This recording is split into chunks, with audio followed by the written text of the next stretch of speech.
Good morning po. Bali, ito na po yung aking nirepair. Yan, kaya nasabi ko po nirepair dahil ito po ay yung luma ko na kulungan. Katulad nun, hindi napapagkulungan, kaya yun po ay repair na din. Ngayon, kaya po ito yung nirepair ko dahil nga po yung kung makikita nyo po na may natira po na biik dahil may umorder, nagpatira ay hindi naman po kinuha. Kaya mapipilitan po tayong alagaan yon. So bali, ang akin pong ginagawa dito ay piglet production lang. Pero dahil nga po may natira, kaya mapipilitan po tayo maglagay ng patiner.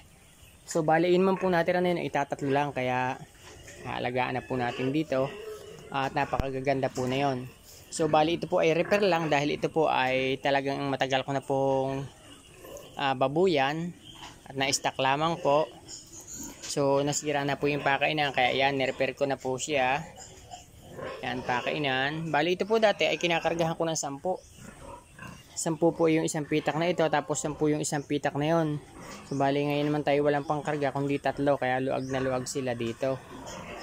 Yan, bali ganyan po yan. Yan, tapos ito po yung kanyang rampa, ito po yung pakainan. Tapos dito po yung beddings na maglalaro sila diyan. Tapos ito naman po yung swimming pool. Kung mapapansin nyo po ay ang dami pa pong dumi dahil hindi ko pa po nalilinis.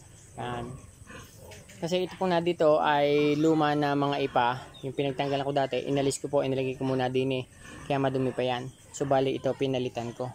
Dito naman po sa wallowing pool nila o swimming pool, may clean out po yan dito. Kasi ito po ay lalagyan lang tubig. Bali, doon po sila kakain. Tapos sampahan nila pagka sila kakain para hindi madala yung mga ipa doon sa pakainan. Tapos ito yung beddings, dito sila maglalaro. Optional yan. Kung gusto nila, kung sila ay giniginaw, sila ay hihiga dito sa mainit. Kung sila binabanas, hihiga po sila dito sa tubig. Kasi ilalagyan po itong wallowing pool nila ay nilalagyan po natin ng tubig yan. Dahil sila po ay maliligo ng kanila kapag sila ay binabanas. At kapag sila po ay giniginaw, pupunta po sila dito. At ito po ay walang amoy. Sabihin na po natin na may amoy na kaunti lamang. Dahil kapag po dito dumumi, ay nababalot na po yan. Tapos possible na umamoy lang din kung may stock lagi ang tubig. Pero pagka po lalo na't kakaunti ang inyong alaga, tapos may tubig to, everyday naman po ay pinapalitan ng tubig, wala pong amoy talaga yan. So bali, yan po ay may clean out dito. Yan, yan, clean out po yan. Yan, bali, ito po yung wallowing pool. Tapos may clean out dito sa dulo. Sarado po yan ganyan. Bubuksan lamang po yan pagka i-drain. Ganun po. Pero ito po ay hindi ko pa po nalilinis, kaya ganyan. Kinuhanan ko lamang po ng video ngayon. Dahil tapos na po tayo maglagay ng beddings. Yan. So bali, ang napalagay po dito na beddings ay 26 po na 26 na sakong ipa. Napalagay po yan. Dahil yan po ay malalim. So bali gayong kalalim po yan. Yan. Kasi hinukay pa natin. Bali nga pala, ang asintada po nito ay bali 3 hollow block. Tapos pinalutang natin yung isa sangga para hindi matapon. Bali ang lubog po ang lubog na ang lalim nitong ipa na ito ay 2 hollow block. Pero dahil lagi pong nahuhukay na, kaya lumalim pa. So siguro ayan ay mga 1 metro. Simula po dito hanggang ilalim, 1 metro po yung lalim niyan.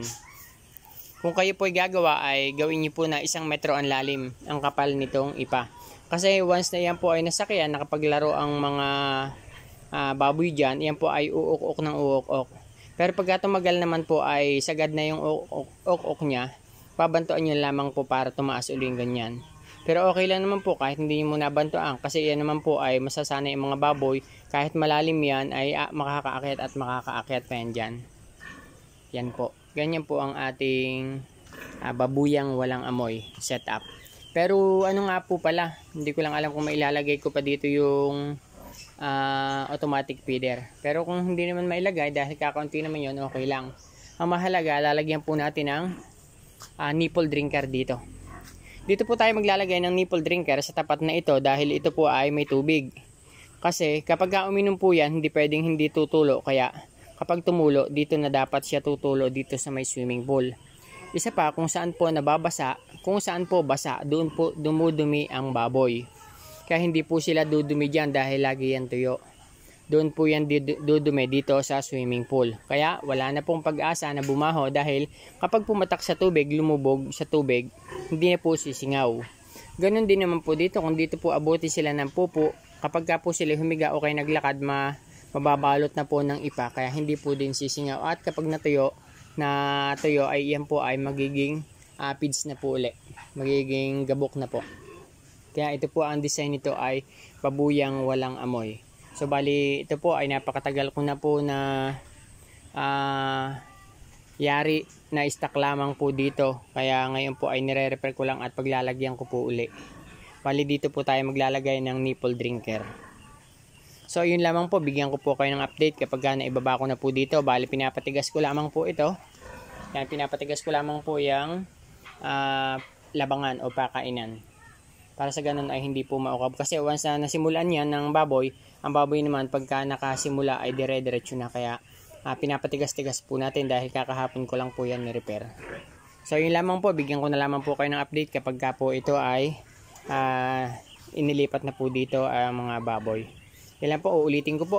Pagka kayo po ay gagawa ng ganito ay ang lalim po nito ay 1 meter. 1 meter ang kapal ng ipa para mas maganda. Kasi pag lalim, mas maganda kasi hindi na aabot ng umbang ng baboy. Ganun po. At dito naman, nasa sa inyo na kung lalagyan nyo ng rampa. Pwede namang walang rampa. Ang disadvantage lang kapag walang rampa na ganito, kasi once na ang baboy ay kumain kung walang rampa, minsan isinasampa niya ang paa dito. Kaya nagkakameron din ng ipa. Isa pa, pag nagtatakbuhan sila diyan ay nagtatalsikan dito ang balat ng palay. Kapag mayroon pa dyan, once na tumaas sila dito, nalalaglag na. Dito pa lang, nalalaglag na. So, ganun din po naman dito. Pagka po kayo gagawa ng wallowing pool, yan. 1 meter po ito. 1 meter po ang layo nito. Buhat dito yata ang 1 meter. Pag ganyan. So, yun lamang po. Ganyan lang po ang setup natin. Lalagyan po natin to ng baka bukas lagyan ko to ng linya ng tubig. Para sa ganun ay hindi mauuhaw ang ating baboy. At titingnan ko kung magagawa ko ng paraan pag nailagay ko dito yung ating automatic feeder para mas maganda. So yun lang po. Maraming salamat po. Happy farming everyone.